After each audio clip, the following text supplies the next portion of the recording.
Hey everybody, I have a huge treat for you guys today. I've been talking for several months to a top model who she's really gonna come out in a big way and blow the whistle on a lot of things that we've all been so curious about, things that have just started to come up in the news.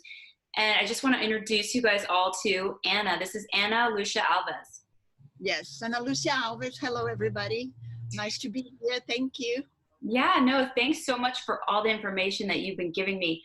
It's been overwhelming to understand everything that we're starting to see and we're starting to break into the mainstream. Someone like myself, someone like yourself, you have a whole different picture about what's going on in all the news that we are starting to absorb as a planet.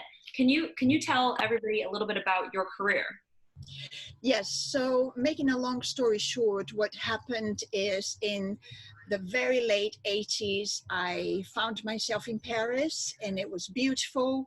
I had a very quick result for my modeling there after being in Milan in Japan, and I associated myself with a beautiful person. Her name was Frederica Levy, and she had a complete different approach regarding modeling at the time. And she got very beautiful girls, exotic looking, but she was not promoting the bad side of the business, which was, whatever else you do as a model. Very unfortunate for the other girls. So she was very strict. She was very demanding of her clients. And it was a straight up, modeling, very good behavior. The girls were beautiful. Many girls came out of that agency. It was city models at the time, like Carla Bruni, Christensen, many other girls were there. It was a boutique agency. So that's how my career took off very quickly, with the cover of Marie Claire and many other Elle magazines and stuff. So what I think it's important for us to remember is that, and you're going to talk about this eventually more, is that there is levels of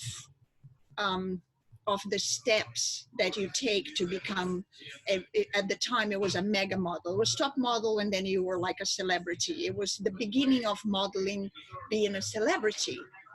Right. And she didn't do the back deals.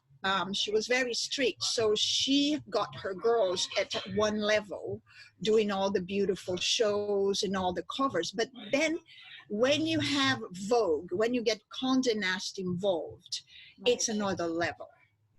Okay. So we can talk about that. Well, so you had some interactions with Harvey Weinstein that we've talked about. Can you share some of that? Yes, of course. So Harvey, after my modeling career went on, and I didn't get into the next level, which is Vogue covers, where you start to deal with, the back room deals.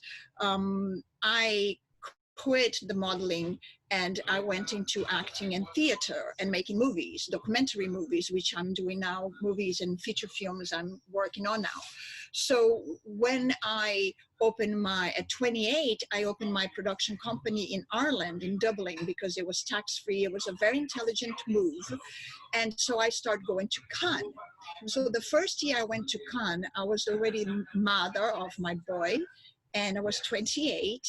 And immediately Harvey was on me, because what happened is he would go, at least this is how he met me, he would go to the Martinis Hotel at the lobby. So in the afternoon, I was the first time there. Actually, it was the second time, but it was the first time that I had my company.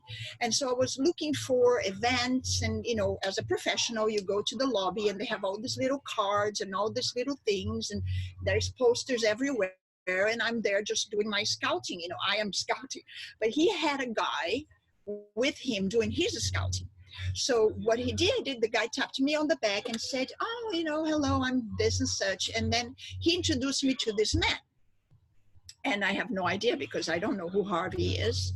I wasn't yet, very educated in the business. So he introduced me to this other man, and I said, how do you do? And he says, how do you do? And he was very impressed with of course, how I looked. Didn't care much about my studies in theater or anything. And I was immediately invited into the Inn Club, which was the Cap Hotel martini drinking lobby. And that evening I met everybody. It was Bruce Willis, you name it, they were there. If they were in Cannes, they were there. Champagne, everybody.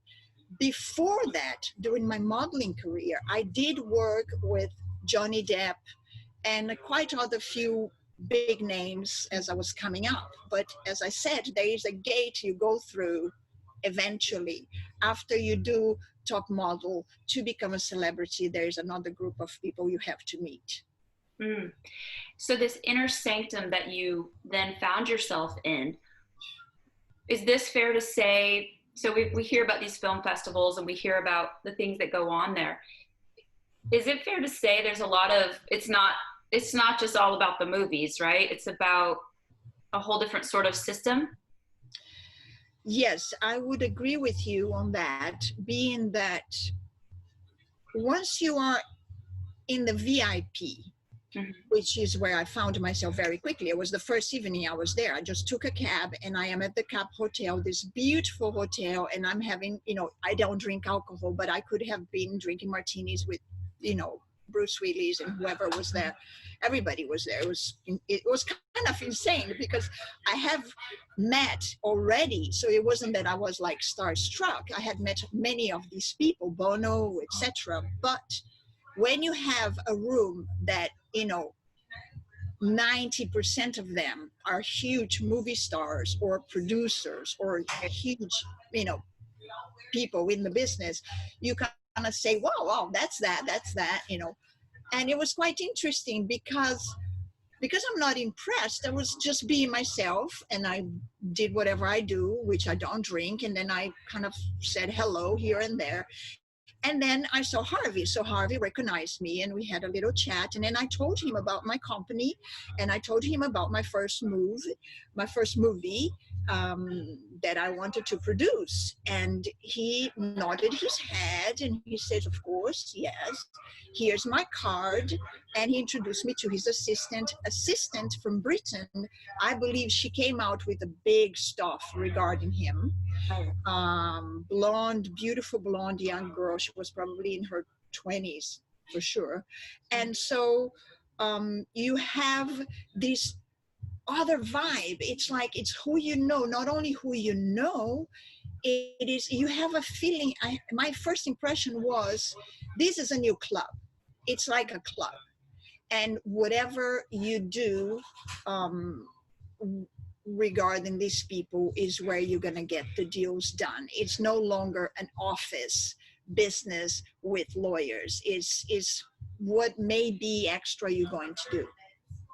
You started to get that sense right away, but we'll get more into that. So then now that we're hearing all these things now about how the elite modeling world actually connected to things like Jeffrey Epstein and how these modeling agencies are entwined in this and they're almost set up to procure these elite models as prostitutes. And there's this whole other world that I really want to sort of find out about. And I know that people really want to understand. So how does this really does connect? What's really going on here? Yes. Well, I was very blessed to have my first agent, City Models at the time, which was a boutique agency, and she was very strict, so much so that I had a job at San Bartolome Island at the time with a very good photographer. I think it was for some big money catalog from the UK. And this French photographer was knocking on my door in the evening with some stuff to do. And I got really upset and I called her and she got on the phone and she really ripped him apart and say, my models are not these other models. And it was funny because at that time I was really working with Monica Bellucci, it was very, very small group of girls. So everybody knew each other, Chrissy Turlington, you name it. So we could there was that feeling that now we are set apart from this other group, but it did not take you away from the the the job, that maybe prostitution work that you could do for a lot more money. um it's just, you don't just sell to the middle guys, you know. Now they have this other thing. So my agents was very strict. When my career ended in a kind of drastic way because I wasn't cooperating, I changed agencies because of some other things, and I tried again for, you know, a year or so. And I did two things. I went to a very big agency who just totally kind of, you know, made fun of me. And then I joined this other agency, which was called Metropolitan in Paris at the time. And in that agency, I really saw the the the booking too. You know, the booking too would be, okay, well, if this girl doesn't work, let's just send her to some events. And if, you know, what happens, unfortunately, is that these girls, that they tried so hard, some of them, they left home, they left their family, they don't have a family structure that we want to promote, which is the best, and they don't have love and support. So they get to this place, and then what are their offer? They offer this other life that nobody's going to know about it anyway. So now what are you tempted with? You're not really doing modeling work. You're not working for magazines. You're not doing fashion shows. You might not want to go back home as a, you know, called a loser, or you didn't make it, or whatever society puts on you. Right. And then they just say, okay, well, I have an apartment. I live in Paris. Why not? And unfortunately, they don't have the backbone to say no. But it's there, it's present, you see.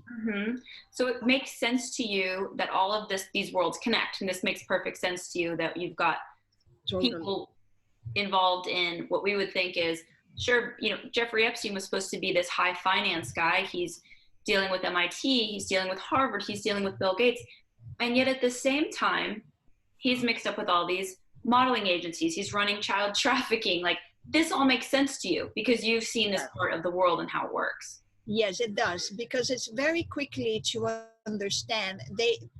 There's a definition. When they say your name, it is your name, and then very quickly it comes to the mind what you do. So they can say she's a top model. They give you titles. She's a top model. Or, you know, they even use terms like she's a wannabe.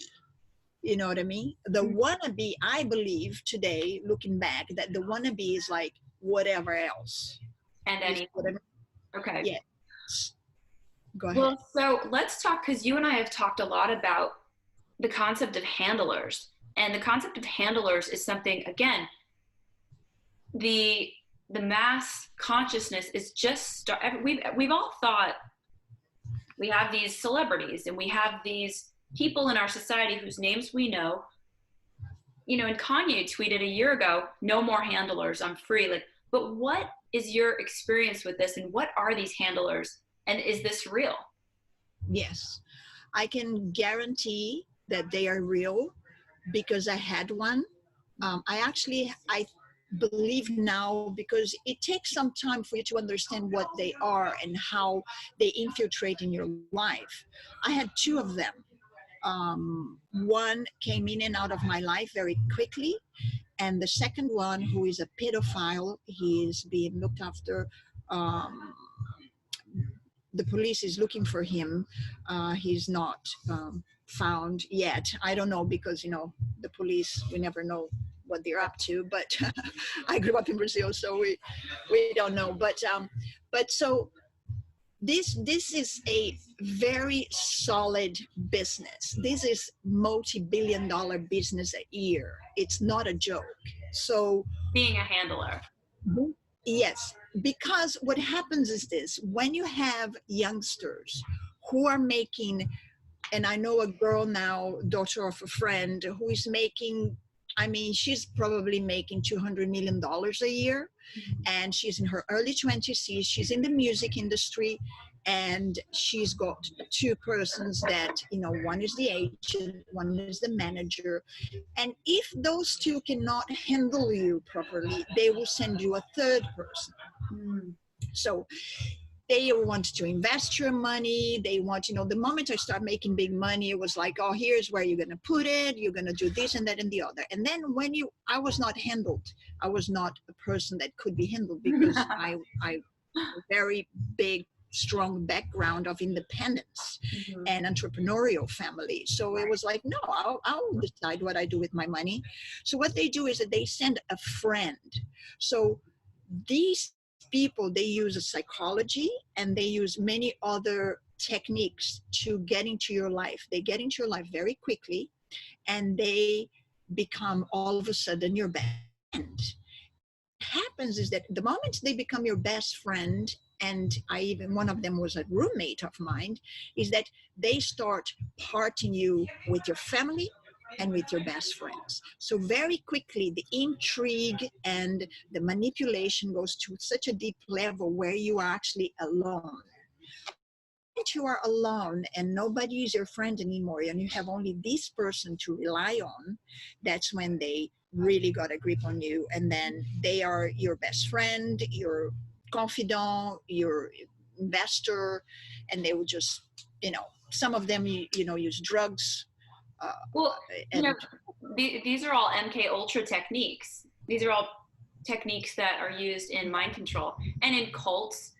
So it's isolation, it's chemicals, it's manipulation, psychological warfare. Yes, and they are very expert at it. I remember my handler, he spoke 5 languages like I do now, but he immediately understood that I missed my father a lot because we were very close. So he immediately put him in a position of fatherhood that he, and very quickly, within like 10-12 days, I remember, because looking back it's different now, but in 10-12 days he was in my life completely. He took my money. He was deciding what I was going to do, when I was going to New York, when I was going here and there, and I was practically, if I was not strong enough with the family I've got and the training I had as an entrepreneurial and independent woman, I would probably be dead by now, because he would have, used that period of my life. I could most likely probably become a top model or even farther down the road, because then they start giving you Vogue and etc., and then you become this huge thing. And then within 3-4 years, if you do not turn even better to continue in some bigger business of maybe pedophilia or whatever service you're going to give, you get an overdose, or you die, or you kill yourself or something. It's clear that it's not going to end well. So this is just, when you look around and you see these celebrities and you see how some of their lives play out, you see the opportunities that some get, you know exactly what you're looking at, because you've experienced, they bring you into it. I think you said to me, they test you slowly. So they get you handled and they insert a handler into your life, and then they test you slowly. Yes. As to what you'll do. Yeah. They will slowly learn how far you will go. You're willing to go. So then there's like this big event. For example, I remember in Paris, there was this huge event I went to. Fabulous, the whole upper French Parisian society was there, and events that, only Johnny Depp or Bono or Giselle Bündchen is invited. It's about 30 round tables, fabulous place, and then, as when you are in an event, you break out, you leave your table, the tables have names on it and everybody knows everybody's name, and I'm this and I'm that, and I am like, Carla Garfeld, or I'm this and the other. All these people were there. It was very high end. And then I broke away from the event, and literally I am in this room, and this woman comes up to me and she tries to kiss me. And I'm like, no. So slowly. So that is reported. It's like, well, she is not going to do this, and she's not going to do that. And then Wow. slowly they frame you in a way where it's like, this girl is just not going to do the and even in Cannes, 3 years later, I'm still in touch with Harvey because I stated that I was a professional, that I was making movies, that I had this script and I was writing another one or whatever. And so I was still invited because he was also, testing the waters. And one time there was, I remember the movie Velvet Goldmine with Ewan McGregor. And I was in this small part. I mean, now you're talking about 200 people invited after the film in Cannes showed into Right. this party. Within 200 people, there was a back room where Sharon Stone was and a few other big names. And Harvey was in there.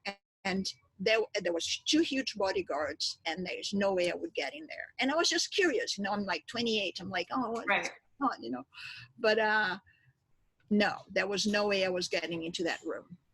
Because you hadn't progressed to the point where you were being herded into a certain echelon and you weren't passing the test that you didn't know you were being given. Absolutely. Right. Well, this is I'm so just interesting. glad regarding Harvey. Then there was an event. I was invited to a very small dinner table with him, and Leo DiCaprio was there. I had met Leo before as well. Leo he's an adorable kid and totally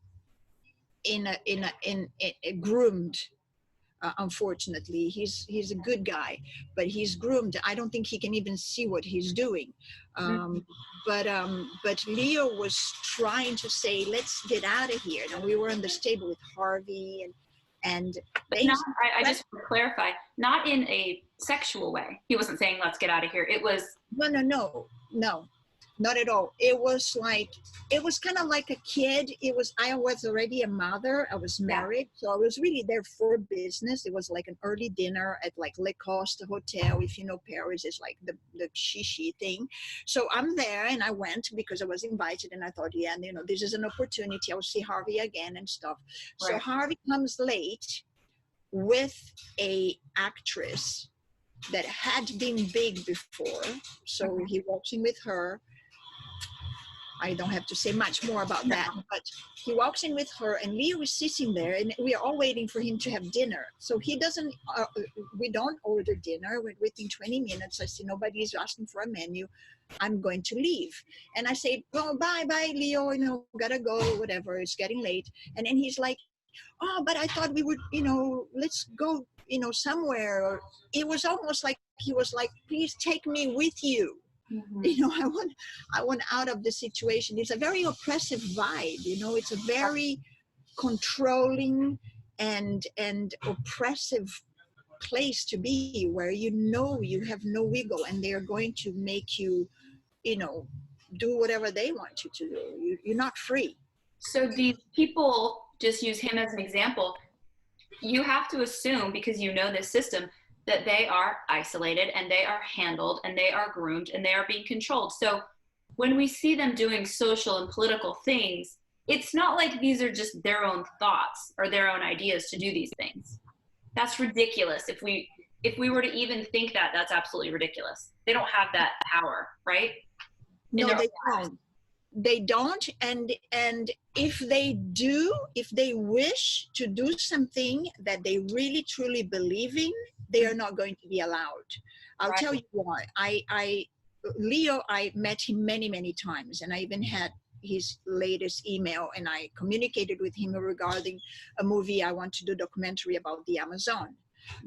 And I know the story because I was born in Brazil, and I have somebody who studied the whole thing, and I'm partnered with this writer. He writes for what is equivalent to the New York Times in Brazil, Folha de São Paulo, and it's huge. So I know the backstory, and I know what's really going on there.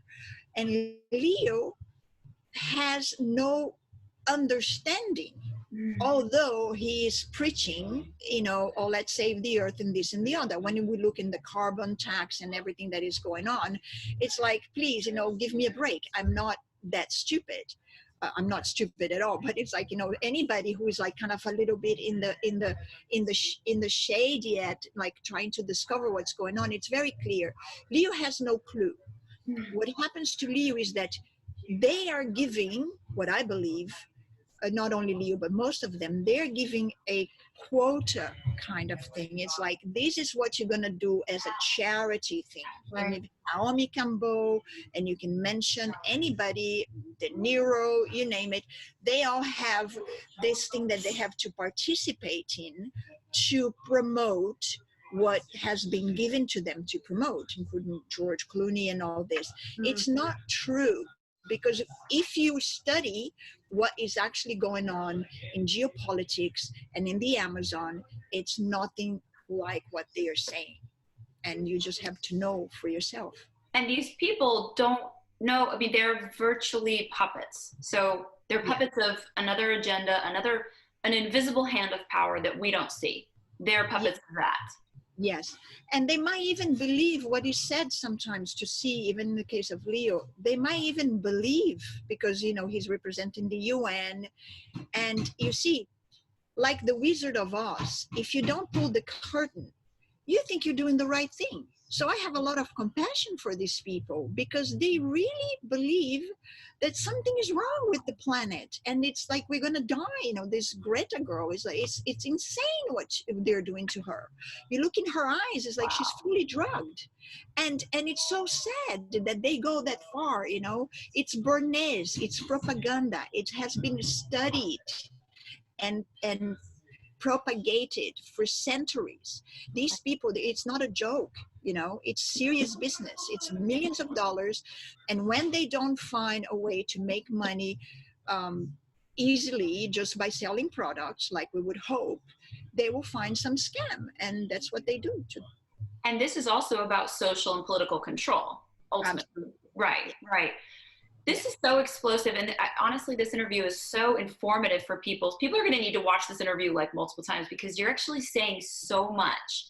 You're really saying so much and putting so many pieces together, Anna, that we've had to sort of stab in the dark and really just try to figure out, because we don't have a lot of people like you coming forward. So I thank you for that. We don't have a lot of people like you coming forward and saying on the record, this is what you're looking at.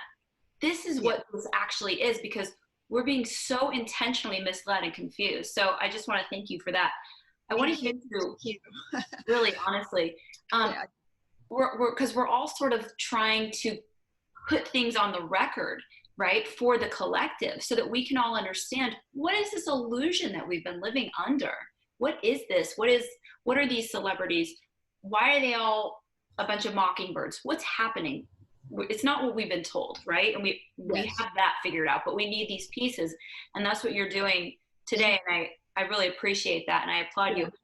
So I want to get into really quick, what is you spoke, we were speaking briefly about Naomi Campbell, because I've been really digging into her and digging into, once she was named in the unsealed Epstein documents, and the child sex slave who was being deposed in these court documents said that she met Heidi Klum and she met Naomi Campbell.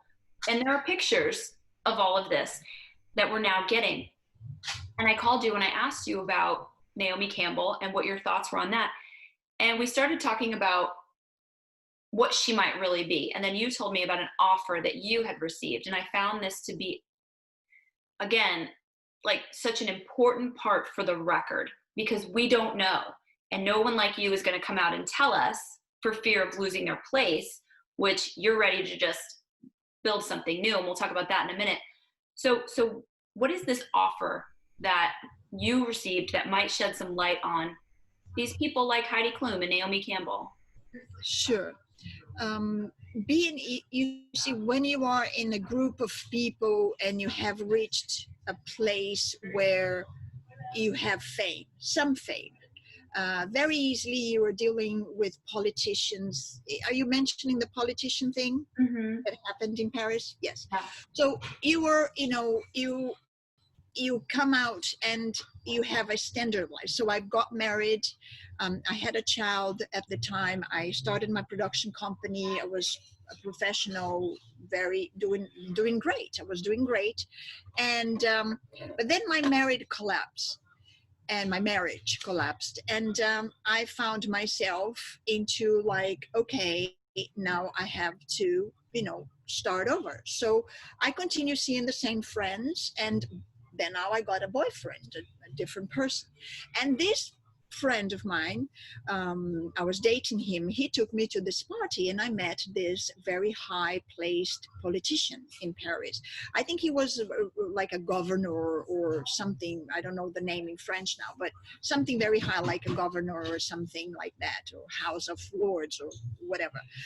And so he really liked me. He knew I spoke already 3 languages. I was already a woman. I'm not a girl anymore. I'm 28, 29. And, and he knew I was dating this boy. And he was a lot of fun, but, it's like you're kind of on a different platform. I'm a mother. I'm responsible. So this man said, I have a proposition for you. I have a job for you that would be, maybe you would be interested. I said, well, yeah, I'm looking for something, big while I build my production company. So we went out for tea, and to make a long story short, this was the proposition. It was, we will give you a hotel particulier, which means a whole building of 6 floors in probably one of the best neighborhoods in Paris. There's just 6 floors, beautiful, big rooms, high ceilings, gorgeous. We will give you everything you need, including maybe a diplomatic paper, whatever I needed, although I could just become French if I wanted to at the time, but I didn't bother. And so what we will need is you to bring 8 to 10 girls for living in this house, and you don't have any problem with drugs and alcohol, we understand. And then he was kind of like just testing the waters and saying, no, Brazilians, they're very open and they're very nice, and whatever. And he was, but literally the job was a madame. It would be my house, it would be my job to receive politicians of a very high level and provide them, ladies and whatever else they want to consume. Again, Anna, this is such an important interview for the record, and I don't want to understate that, because what you're piecing together are pieces that we don't yet have. So you're talking about a highly placed politician who is essentially propositioning you to set up a brothel, yes, to set up for you to be a madam, yes, to give you a diplomatic passport, to say that you were not going to have any trouble with any drugs or alcohol that people were consuming the property, to give you a building. Yes. In Paris, which is probably millions of dollars. Yes, totally. Yeah. This is explosive. I mean, this is a big piece of the puzzle. So is it fair to say some of these more successful models and more successful actresses and actors, they might be taking part in might be taking part in things like this?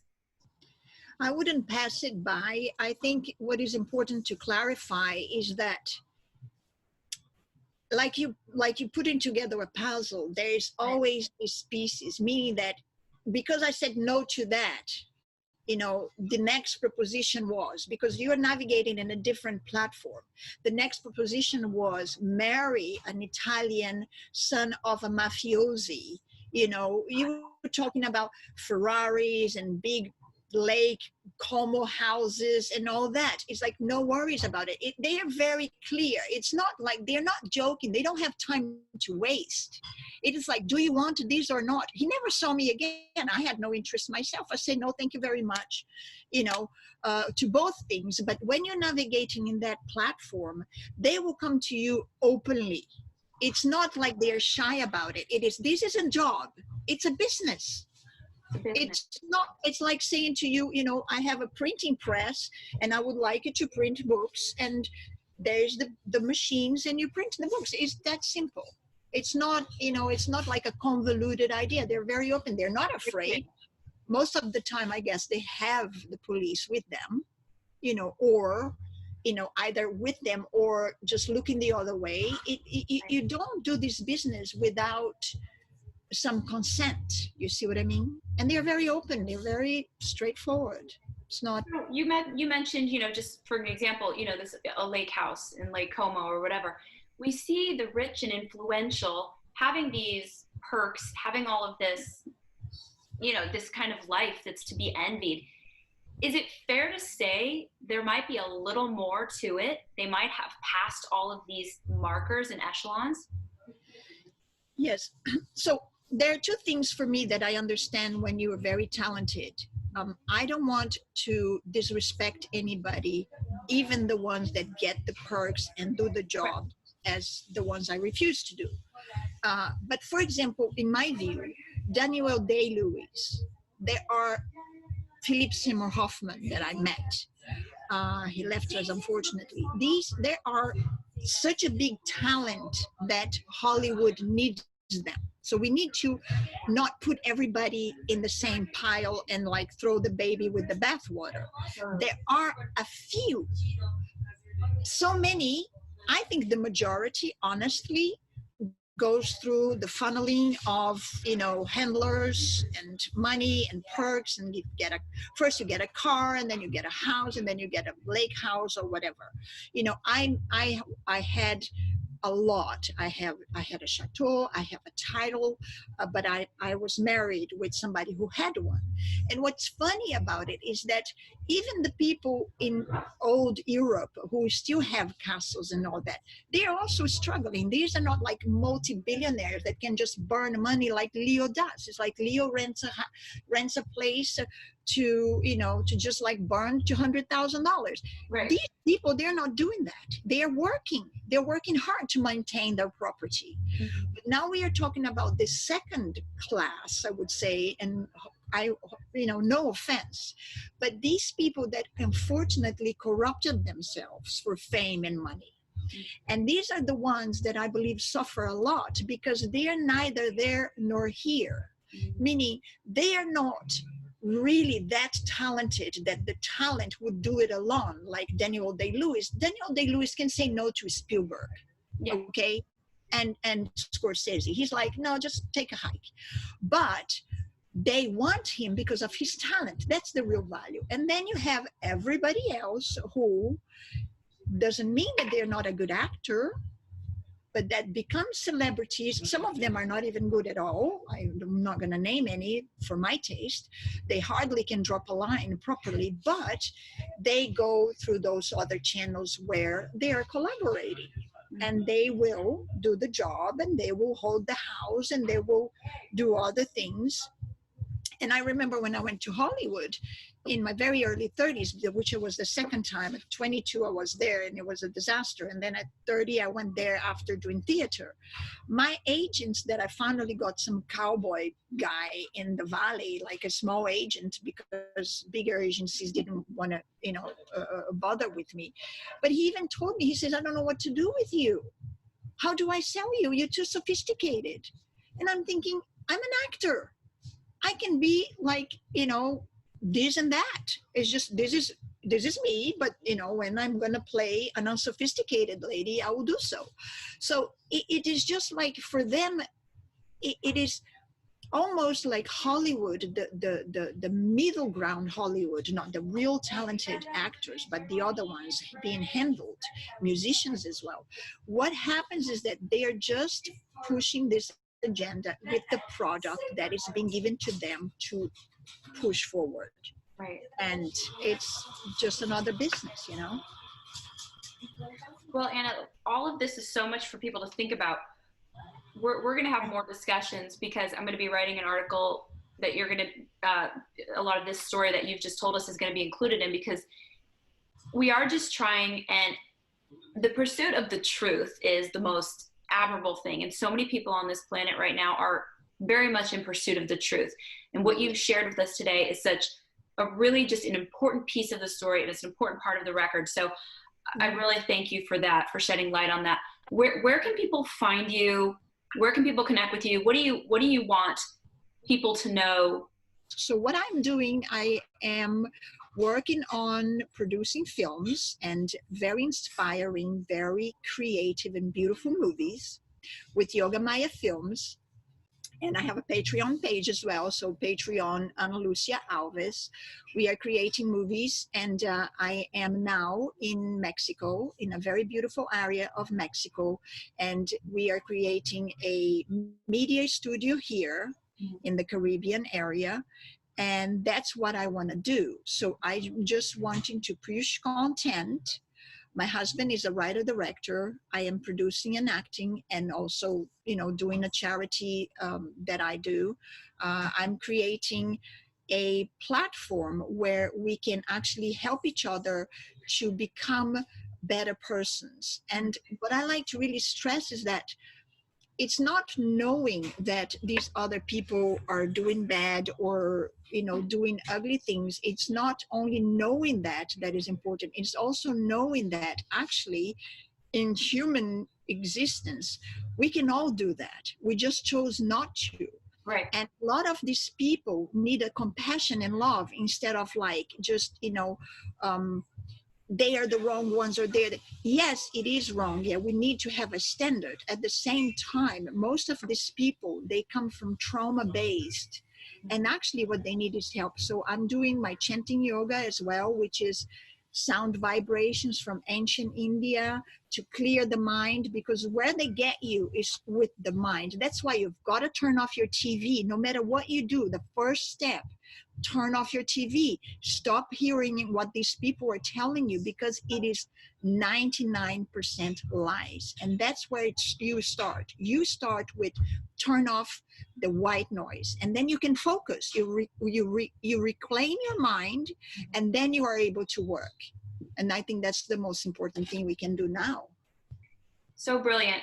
So, and also people can find you on Twitter as well. What's your Twitter handle? Yes, my Twitter is Ana Lucia Alves, and it's very simple. I don't know, because I'm just new in these things. So Twitter, I just got it like 6 months ago. I am on Instagram as well. So Ana Lucia Alves, you probably recognize me because it's most likely I have like a fabulous picture or something. So you have all these fabulous pictures, and I'm going to put some of those for people to see in this article, because you've had an amazing career. Yeah, you're going to have a whole nother amazing career now as we liberate storytellers and we liberate artists from this prison pyramid that we've been talking about, and you're helping to piece together. So we're turning it upside down. Right. Well, actually, I think the world is upside down and we're turning it right. Exactly. The world, right now I'm mentioning the pyramid upside down, but it's true. There is a beautiful thing in the Vedas, ancient India, that says that actually the material world is an upside down tree. So the roots are up and the leaves are down. And when you have a better understanding of what's going on here, you kind of understand that actually, you need to turn it around and look at it as it's supposed to be. Wow. It's beautiful. I'm so glad and I'm so grateful. Thank you. I really want to contribute, and that's the most important for me. This is a huge contribution, and this interview is going to be, I can already tell, a really important interview for people, and for the record, to really start to understand this whole picture. And like you said, to come to a place of knowing and wisdom and compassion, because we're not going to get anywhere by just saying these people are wrong and these people are right, and we hate them and we need to destroy them.